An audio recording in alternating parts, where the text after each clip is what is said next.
Hello student, how are you. I hope आप सभी ठीक होंगे।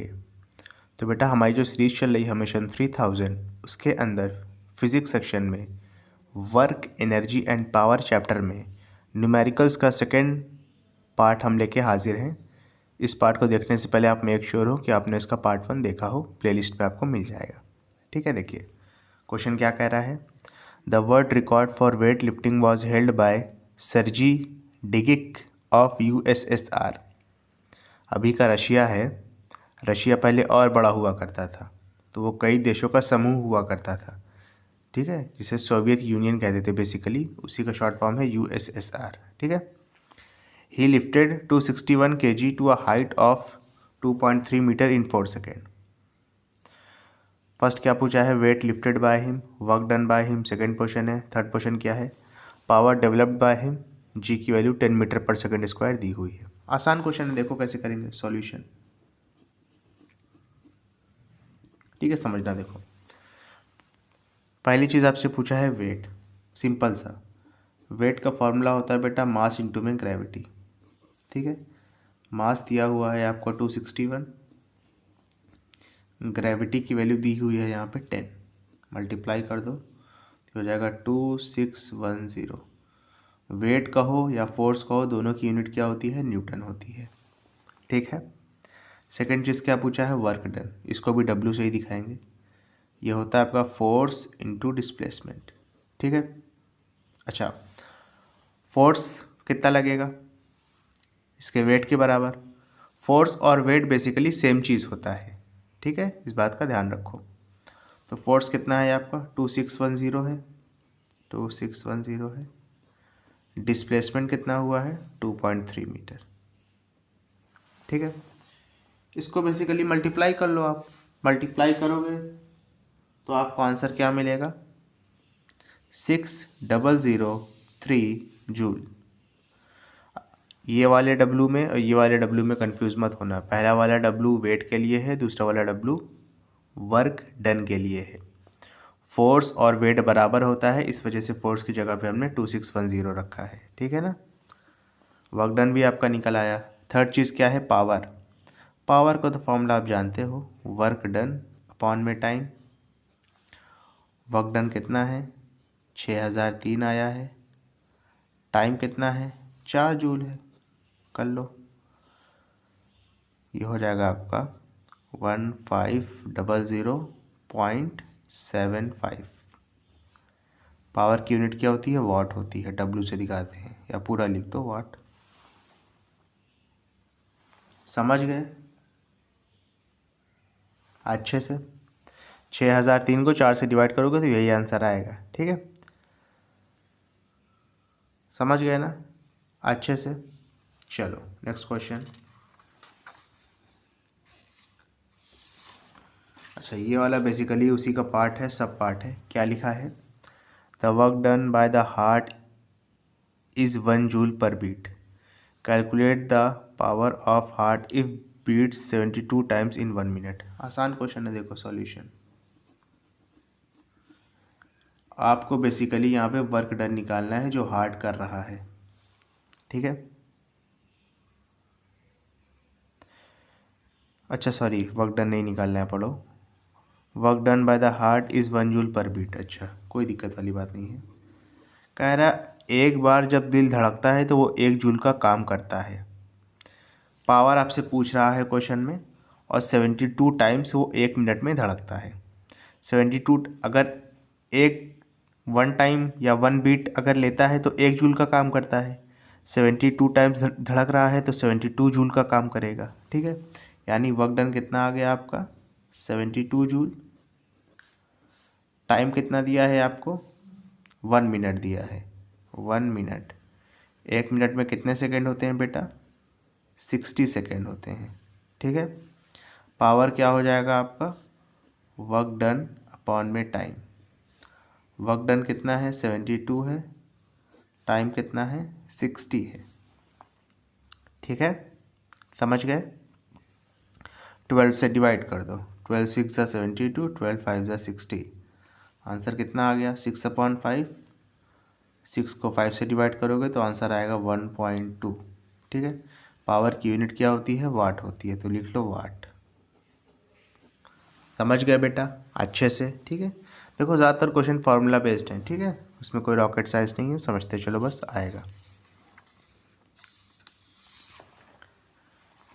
नेक्स्ट क्वेश्चन क्या है देखो, a machine raises a load of 750 newton through a height of 16 metre in 5 second, calculate the power at which the machine works. ये और आसान है, देखो कैसे करेंगे। सॉल्यूशन, देखो पावर पूछ रहा है, पावर का फॉर्मूला होता है वर्क डन अपॉन में टाइम, ठीक है। वर्क डन का फॉर्मूला क्या होता है? फोर्स इनटू डिस्प्लेसमेंट अपॉन में टाइम। तीनों वैल्यू आपको दी हुई है, उठाकर पुट कर दो। फोर्स कितना दिया है? 750 न्यूटन।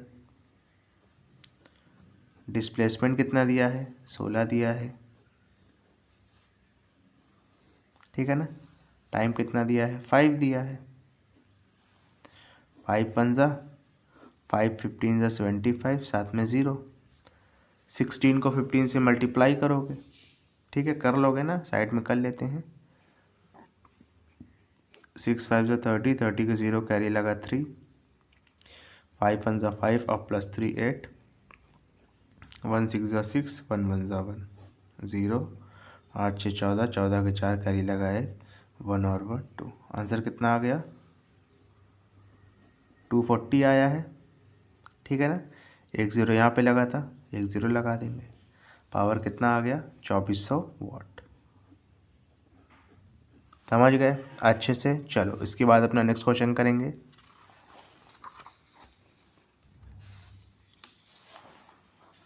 देखिए क्या लिखा है, लिखा है calculate the change in kinetic energy of a moving body if its velocity is reduced to 1/3 of initial velocity। आसान क्वेश्चन है, देखो कैसे करेंगे। सॉल्यूशन, ठीक है, देखो समझते चलो, अच्छा क्वेश्चन है। काइनेटिक एनर्जी शुरू की मान लो आप कि ½ mv² दी है, ठीक है। नेक्स्ट केस में क्या कह रहा है कि इसकी जो वेलोसिटी है ना ये 1/3 हो गई है, ठीक है। यानी अगर काइनेटिक एनर्जी आप सेकंड केस की निकालें तो उसको आप के ई डैश कह दो, तो ये हो जाएगा हाफ।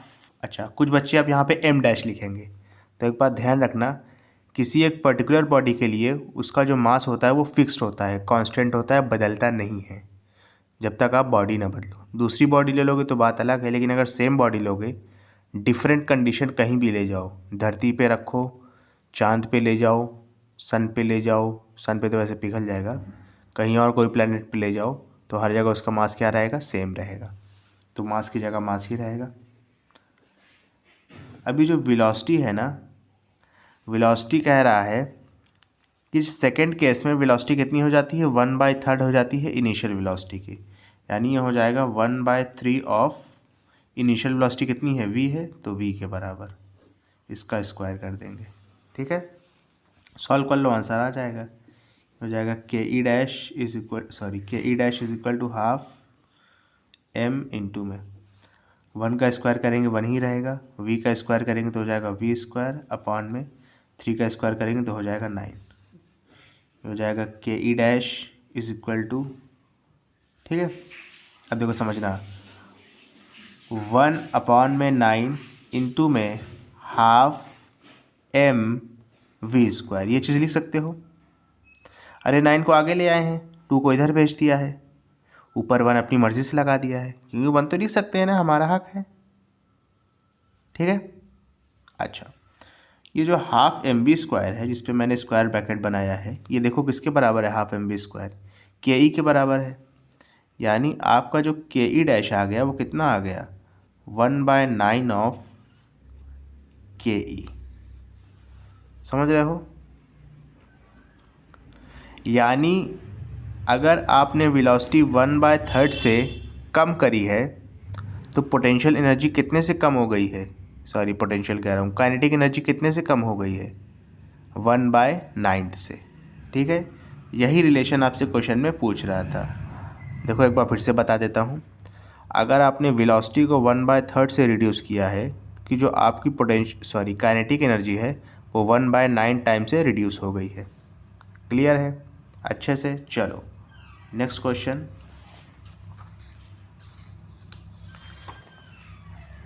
देखिए क्या लिखा है।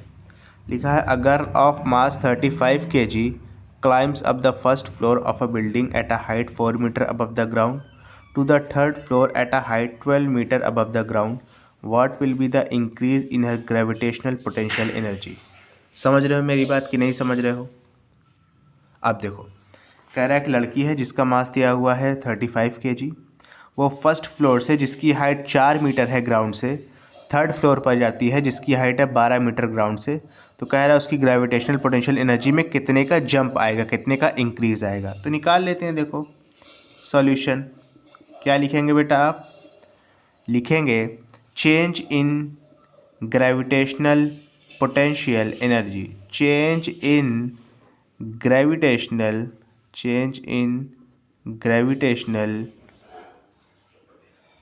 Potential change in gravitational potential energy, ये बराबर आ जाएगा किसके?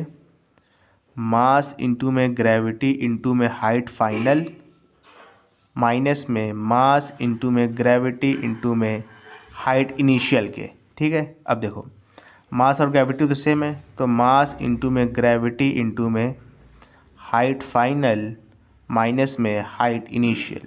ठीक है, मास कितना दिया है? देखो 35 kg दिया है, लिख लो। ग्रेविटी कितनी दी है? 10 दी है, लिख लो। फाइनल हाइट कितनी दी है? 12 मीटर दी है, लिख लो। इनिशियल हाइट कितनी दी है? 4 मीटर दी है, लिख लो। ठीक है, तो हो जाएगा 35 इंटू में 10 इंटू में 8। 35 को 8 से मल्टीप्लाई करो, 8 5 ज़ा 40, 40 का 0 कैरी लगा 4, 8 3 ज़ा 24 और प्लस 4 28 आ जाएगा। ठीक है, एक ज़ीरो लगा है, यहाँ पे ज़ीरो लिख देंगे, यानी 2800 एनर्जी है तो जूल में आएगी, यानी 2800 जूल का जंप देखने को मिलेगा जब वो फर्स्ट फ्लोर से थर्ड फ्लोर पर जाएगी आपकी लड़की। ठीक है, समझ गए अच्छे से?